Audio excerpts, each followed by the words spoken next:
Hi Sagittarius folks, and welcome to your October 2018 general reading. Please remember this is a general reading, so not all things will apply to all people. So take what you like and leave the rest. It just gives you kind of a general sense of what's happening. If you would like a personal reading from Creativity and Soul Tarot, you can email me at creativityandsoul@gmail.com or find me on the Instantgo app with the handle at Creativity and Soul. I shuffle the cards and meditate on them before I turn the video camera on so that when we get here we can just have a quick introduction and jump right on in.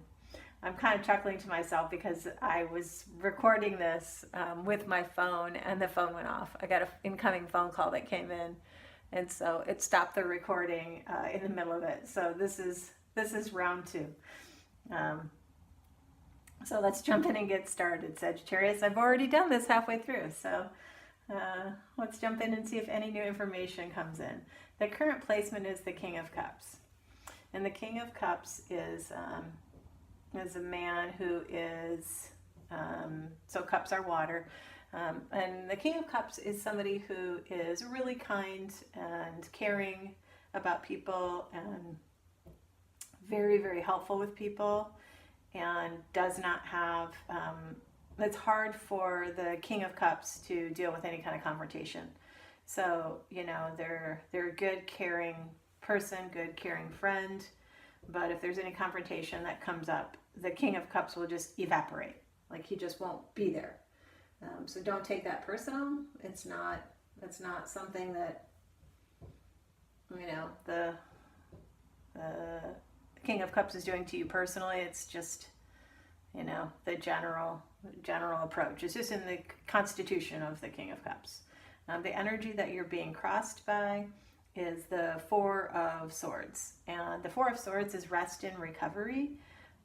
So perhaps you've come through a challenging time. It's basically, you know, rest and recovery after struggle. So there was some kind of struggle that was going on, but now you're in the rest and recovery phase, which is great.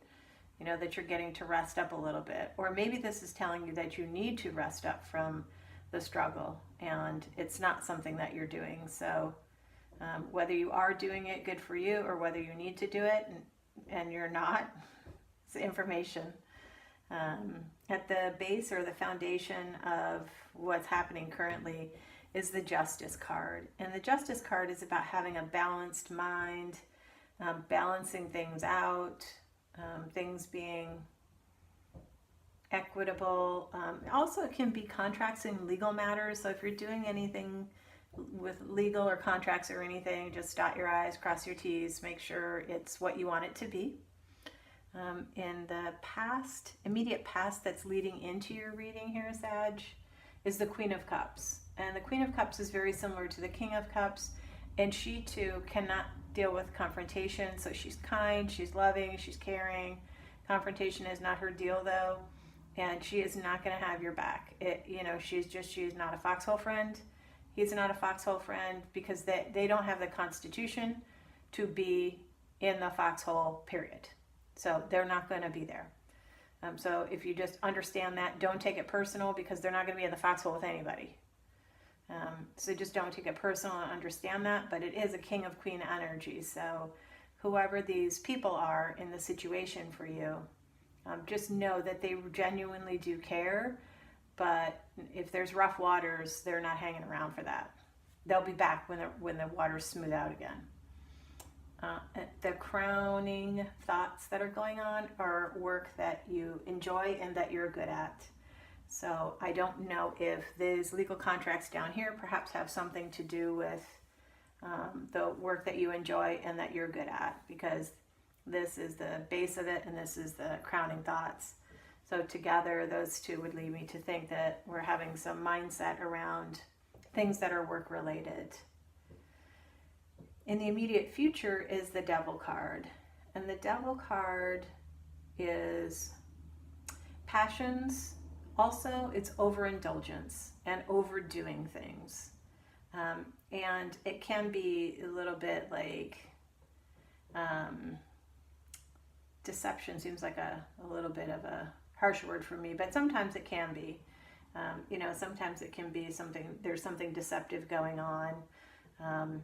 It can be related to addictions, which, you know, anytime there's addictions going on, there's usually some kind of deception going on, even if they're not intending to be deceptive. It's kind of the nature of addiction. It's just a part of the package that comes together. So in the immediate future, good thing is, you know, forewarned is forearmed. So if you have something coming in, you know, for whether it's you, you know, just be cautious about overdoing, you know, overspending, overeating, over drinking, over whatevering. Or be cautious of some other kind of deceptive thing going on around you. In the apprehensions placement over here, we have the Eight of Swords, which has a lot to do with being restricted. So I don't know if there's some concern about being restricted. Yeah, what I'm getting is fighting against the restriction with the overdoing, overindulging, because these are kind of like, in some ways, opposite ends of the spectrum from one another. I mean, the devil is, you know, just all about running headlong into passions and you know, all those things that have to do with passion and the things that we can overdo.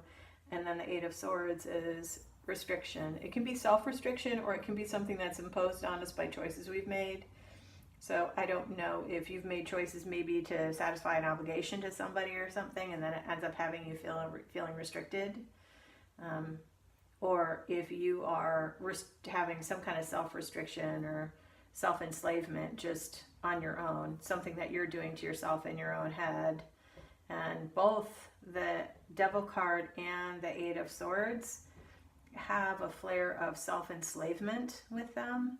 So I'm really looking towards this more as this is something to do with you and what's happening with you internally. And the how other people see you placement over here is the Ace of Cups. And this is new love or something new coming in that you're feeling on an emotional level. So from the outside looking in, things look lovey-dovey. And so I don't know if that's a part of the deception, is that how it feels on the inside and how it looks on the outside aren't necessarily matching up with one another. It could be something that simple. So I'm not a Sagittarius, so I guess I have this in my rising somewhere. So I'm not really sure what's happening with y'all Sag folks, but somehow I'm thinking you got some kind of, I was going to say a phrase that may not be polite for video. You have some kind of mind screw going on right here. And I think your inside world and your outside worlds maybe are not exactly meshing up. In your hopes placement over here, you have the Three of Wands, which is all about having initial success. So perhaps this doing work that you enjoy and that you're good at, and this, you know, justice card with legal matters and all those things, you're really hoping that whatever that is, you're going to find success and perhaps break out of this enslavement feeling that you have into some success. Your outcome card is the Five of Cups. So we've got crying over spilled milk going on over here. The good news with the Five of Cups, though, Sag, is that there's still cups up. There's 3 cups down. So many readings this month had the Five of Cups in a placement somewhere. But the good news about the Five of Cups is that 3 of them are spilled, but 2 of them are still standing. So there's still abundance. There's still 2 of them are still standing. So whatever the situation is that we're talking about, all is not lost. We just have our back to the things that are still standing. We're faced away from it. We're focused on what we've lost and not what we have. We're focusing on, you know, what we've lost and not what we've kept. And it's the same thing that I've said with readings that where I've gotten the other Five of Cups. It's almost like I want to make a suggestion. Well, I do. I'm just going to, this is what I'm getting. If we can turn away from what we've lost and turn towards what we still have, that's a great energetic shift. And making that shift can help shift other things. So let's just pull a clarifier on the Five of Cups to see where we're headed moving out of that. Because this is for October. We're halfway through October now. So let's just see the Five of Cups. Ultimately, where is that going to get us? Five of Cups.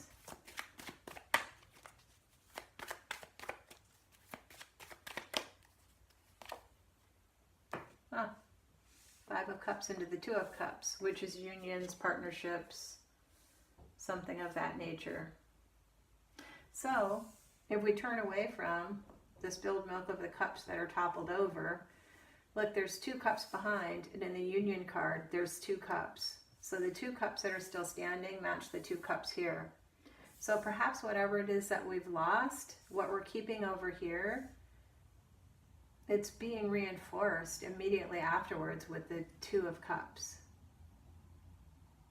It's the same cups, it's the same energy. So whatever's happening here in the Five of Cups, the minute the energy can shift to what is still remains, it ends up leading us into something, because the Two of Cups is union, and it's feeling loving things. It's feeling things on an emotional level, but it's, it can sometimes be romantic relationships, but it can also just be other partnerships that are satisfying and, that we feel on an emotional level. So the good news is, whatever all this mashugana is that's going on in here, Sag, ultimately, if you can turn towards what is still left, as opposed to apparently the enslavement and what you've lost, ultimately you're going to turn towards having a potential partnership, union, connection with someone that's going to be far more uplifting. So you're just going to have to slug through some of this stuff, Sag. I'd like to just say it's just smooth sailing the whole time, but that's not the case. But the good news is, it seems like it's a lot more about you addressing yourself than it is about forces outside of you. This is primarily self-enslavement stuff. Even this crying over spilled milk, it's where your own focus is. So if you can refocus yourself on, being grateful for all the things that you do have, gratitude is such a powerful, powerful spiritual, energetic tool. So I'm going to say, Sag, folks, get your gratitude list out. Be jotting that baby down every day. Shift your energy by the end of October. If you can get your eyes looking at all the blessings you still have, it's all good. All right, Sagittarius, you have a great rest of your month. Like, subscribe, share. Reach out to me personally if you'd like at creativityandsoul@gmail.com. Thanks for tuning in.